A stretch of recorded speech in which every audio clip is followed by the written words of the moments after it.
Alright guys, so I discovered that I have a crack in my bird bath. So I'm going to, oh, it's right here too.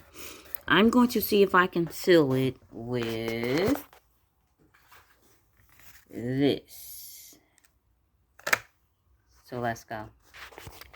So I put some down. I think I'm going to try to cover it all. And then let it dry. And then I'll try it once it dries.